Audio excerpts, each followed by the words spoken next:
Good morning student, आप सभी का स्वागत है Venus Bhatnagar science institute Indore के ऑफिशियल चैनल वीडियो चैनल पर। आज हम बात करेंगे relation between focal length and radius of curvature, वक्रता केंद्र, वक्रता त्रिज्या और फोकस दूरी में संबंध। ये इससे पहले वाले वीडियो में मैंने आपको एक मेथड सिखाई थी। आज हम उसी फार्मूले को हम एक इजी मेथड से भी सॉल्व कर सकते हैं। तो चलिए देखते हैं। सबसे पहले हम इसे कॉन्केव मिरर के लिए करेंगे, फॉर अवतल दर्पण के लिए। तो मैंने सबसे पहले एक अवतल दर्पण ड्रॉ करा, कॉन्केव मिरर बनाया है। ये है एम पी, इसका सेंटर पॉइंट एम एन, इसका जो सेंटर पॉइंट है उसे मैंने पी से रिप्रेजेंट करा है। मिरर जिस स्फीयर का पार्ट होता है, ये एक स्फीयर का एक हिस्सा होता है। इस स्फीयर के सेंटर पॉइंट को हम सेंटर ऑफ कर्वेचर, वक्रता केंद्र कहते हैं। इन दोनों को ज्वाइन करने वाली पोल और सेंटर ऑफ कर्वेचर को ज्वाइन करने वाली लाइन को हम प्रिंसिपल एक्सिस, मुख्य अक्ष कहते हैं। दोनों के बीच जो बिल्कुल सेंटर पॉइंट होगा उसे हम फोकस एफ से रिप्रेजेंट करेंगे। पोल से फोकस तक की डिस्टेंस को हम स्मॉल एफ से रिप्रेजेंट करेंगे और पोल से सेंटर ऑफ कर्वेचर तक की डिस्टेंस को हम capital R, radius of curvature, वक्रता त्रिज्या से रिप्रेजेंट करेंगे।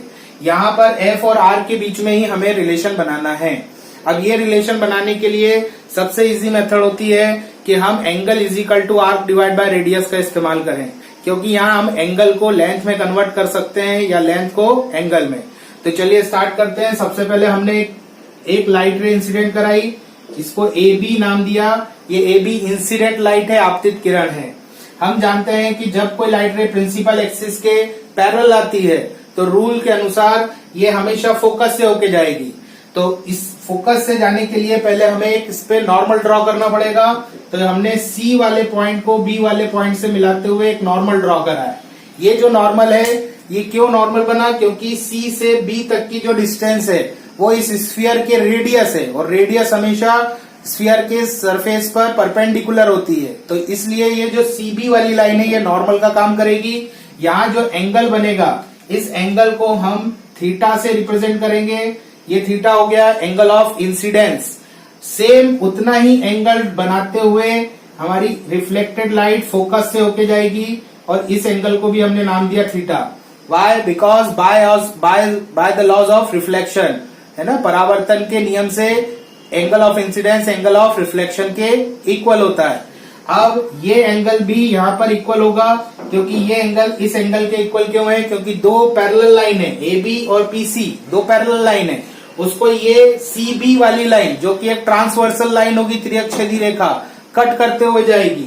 तो ये एंगल के बराबर होगा, क्योंकि ये अल्टरनेट एंगल बनाएंगे, ये दोनों एकांतर कोण बनाएंगे। तो चलिए हम स्टार्ट करते हैं लिखना। Number 1, angle by the laws of reflection, by the laws of reflection, परावर्तन के नियम से, परावर्तन के नियम से angle of incidence is always equal to angle of reflection. ध्यान रहे, आपतन कोण बराबर होता है परावर्तन कोण के, आपतन कोण बराबर होता है परावर्तन कोण के। यहाँ एंगल ऑफ इंसिडेंस है angle A B C is equal to angle C B F which is equal to theta.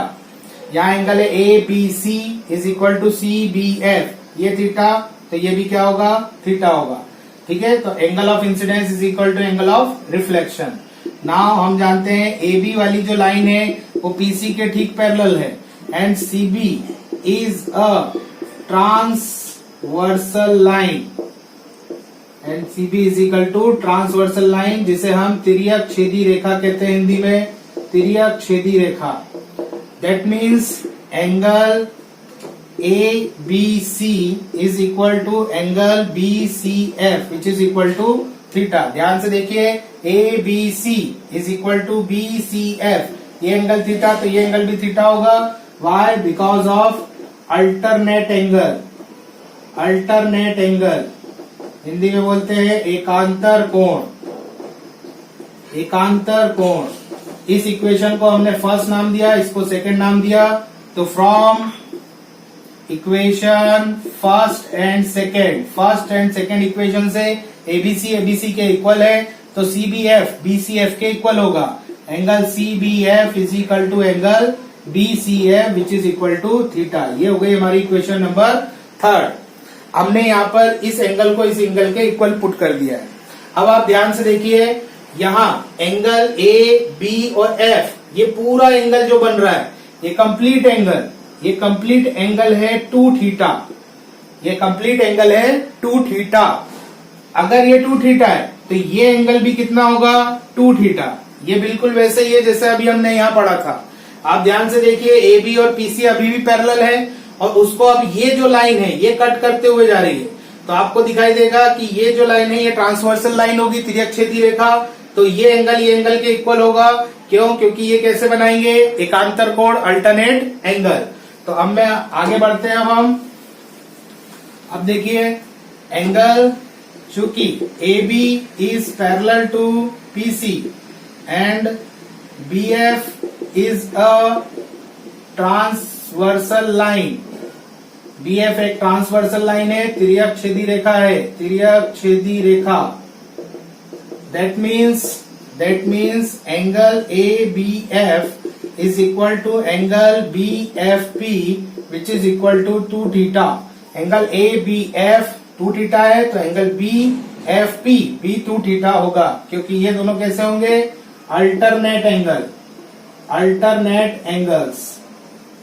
ठीक है। अब हमने क्या किया है, हमने सारे एंगल्स क्रिएट कर दिए हैं। अब इन एंगल्स को हम लेंथ में कन्वर्ट करेंगे by using angle is equal to arc divide by radius. तो वी नो दैट, हम जानते हैं angle is equal to arc divide by radius. कोण बराबर चाप के बटे त्रिज्या। ठीक है। तो अब हमको 2 एंगल देखने यहाँ पर। फर्स्ट एंगल यहाँ में 2 थीटा दिखाई दे रहा है, तो हम यहाँ लिखेंगे फर्स्ट 2 थीटा। 2 थीटा के लिए आर्क जो बनेगा ये बीपी, ये होगा हमारा आर्क, तो हमने लिखा PB is the arc. Radius होगी हमारी पीएफ, तो हमने यहाँ पुट कर दिया पीएफ। ये हो गई हमारी इक्वेशन नंबर 4। क्लियर है। सेम टू सेम आपको यहाँ एक एंगल थीटा दिखाई देगा। इस थीटा के लिए बीपी या पीएफ वही आर्क होगी, पर रेडियस क्या हो जाएगी, पीसी। तो हम लिखेंगे theta is equal to PB divide by PC. ये होगी इक्वेशन नंबर 5। अब अगर आप ध्यान से देखें, ये 2 थीटा ये थीटा है, तो मैं थीटा की वैल्यू उठा के इक्वेशन नंबर 4 में पुट कर रहा हूं। तो जब मैं इक्वेशन नंबर 4 में पुट करूंगा तो आपको दिखाई देगा 2 into PB divide by PC is equal to PB divide by PF. Clear है। पीबी से पीबी को कैंसिल करेंगे हम, तो हमारे पास रिलेशन आ जाएगा 2pc is equal to 1 by PF. इसको आप रीअरेंज करें, PF into 2 is equal to PC. अब ये जो रिलेशन हमारे इक्वेशन नंबर 6 बनी है, इसमें हम पीएफ और पीसी की वैल्यू रे डायग्राम से देख के पुट करेंगे। तो बाय यूजिंग साइन कन्वेंशन,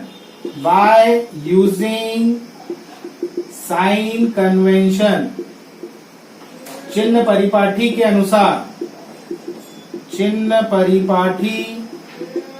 अनुसार what is PF and what is PC. PF हमारा एफ के इक्वल है और पीसी आर के इक्वल है। ध्यान से देखिए, PF which is equal to F, PC which is equal to are.